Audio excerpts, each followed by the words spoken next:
안녕하세요. 친절한 의사 내과 전문의 전창호입니다. 오늘은 10만 명이 앓고 있다는 수족냉증에 대해서 말씀드리겠습니다.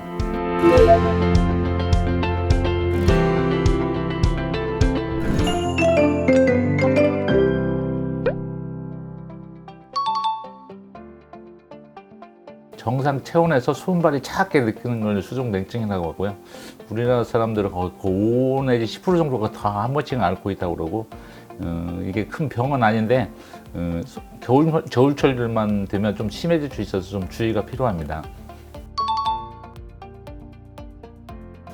수족냉증이 생기는 원인은 보통 간단하게 생각하면 피가 안 가니까 손발이 차가겠지 생각하시는 경우가 많은데, 그 피가 안 가는 이유가 여러 가지예요. 그냥 자율신경이라고 해서 우리 몸은 자동으로 말초로 피가 가게 조절하는 자율신경이 있는데, 그 자율신경이 날씨가 추워지면 우리 몸은 이 몸 중앙을 따뜻하게 하기 위해서 말초로 피를 좀 덜 가게 하기 합니다. 그래서 말초에 있는 신경들이 예민해지면서 혈관을 수축하게 되는데, 이게 너무 예민하신 분들이 있어요. 그런 분을 네이노 증후군이라고 하는, 혈관을 과다하게 수축시켜 가지고 피가 안 가게 만드는 경우가 있거든요. 이런 경우가 제일 많은 원인이 되고요. 그 외에도 이제 전신 질환으로 우리 몸에 열을 만드는 게 갑상선인데, 이 갑상선 호르몬이 잘 안 만들어지는 갑상선 기능 저하증이 있어도 말초로 열이 전달이 안 돼서 말초가 차가워지는 경우가 있고, 그리고 이제 나이가 드시면 이제 만성 질환이 있는 분들, 당뇨나 혈압, 고지혈증 있는 분들은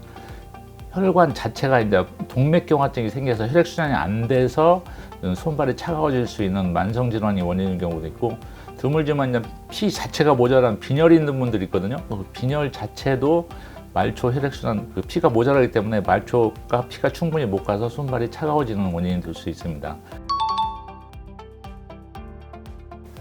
수족냉증 하면 제일 흔한 게 이제 손발이 차가워지는 증상인데, 이렇게 밖으로 나가면 추운데 노출되면 막 손발이 차가워지는 분도 있고, 집에서 이게 설거지나 세탁할 때 찬물에 닿으면 막 손발이 차가운 경우도 있고, 그런 손발이 차가운 증상이 대부분이지만, 좀 심하신 분들은 아까 네이노 증후군처럼 심하신 분들은 아예 피가 안 가지고 손이 하얗게 지거나 아니면 파랗게 변하는 경우도 있거든요. 그런 색조 변화가 오는 경우도 있고, 이게 또 이렇게 신경에 문제가 있어서 생기는 분들은 이 감각이 이상이 생겨서 거기서 신경이 좀 무뎌지거나 오히려 또 예민해지거나 그런 통증으로 오는 경우도 있어서 색조 변화, 차가워지는 거, 시림 증상 이런 것들이 다 수족냉증의 증상이라고 볼 수 있습니다. 네, 수족냉증은 남자보다는 여자분들이 거의 9배 이상 많다고 그러거든요. 아무래도 여자분들이 남자들보다 근육량이 적기 때문에 아무래도 혈액순환 자체가 안 좋으시고요. 또 여자분들은 아무래도 빨래도 많이 하고 설거지도 많이 하고 이렇게 찬물에 접할 기회가 훨씬 많고요. 여성 호르몬 자체가 말초 혈관을 좀 수축시키는 효과가 있기 때문에 아무래도 여자분들이 남자보다는 더 많이 발생한다고 볼 수 있습니다. 수족냉증 자체는 원인이 있으면 다 치료가 되기 때문에 꼭 원인을 찾아주시는 게 좋은데요. 그냥 내가 내 체질이겠지 하고 그냥 방치하다 보면 그게 점점 심해질 수가 있어요. 그래서 아까 혈관이 손끝이 하얘지고 혈액순환 장애가 생기듯이 그런 증상이 심해서 이제 괴사까지 갈 수 있기 때문에 원인을 찾아 꼭 치료해줘야 되고요. 말초 신경도 아까 자율신경이 이상이 생겨서 생긴다고 그랬는데, 이 자율신경이라는 건 본인 스스로 자기가 알아서 신경이 움직여서 우리 몸을 유지하는 건데, 그런 자율신경에 장애가 있는 증상으로 수족냉증이 나타날 수 있기 때문에요. 그런 수족냉증이 있는 분들은 자율신경 장애가 있는지도 꼭 검사를 해봐야 되기 때문에 가까운 병원에서 진단을 해보시기를 권고드립니다. 네, 수족냉증이 있는 분들은 이제 아무래도 기온이 차가워지면 이게 증상이 더 심해지기 때문에요.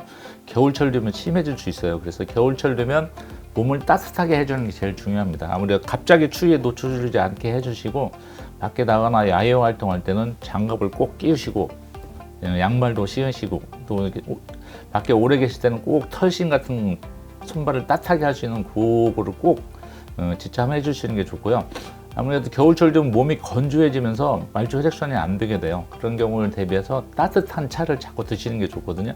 그래서 충분한 수분을 섭취하되 따뜻한 걸로 드시는데, 차 중에 이렇게 카페인이 들어있거나 그 알코올이 들어있는 차나 술 종류는 처음에는 혈관을 확장시키는 것 같아도 나중에 지나면은 혈관을 오히려 수축시키기 때문에 카페인 들어있는 커피나 술 같은 거는 피하시는 게 좋습니다.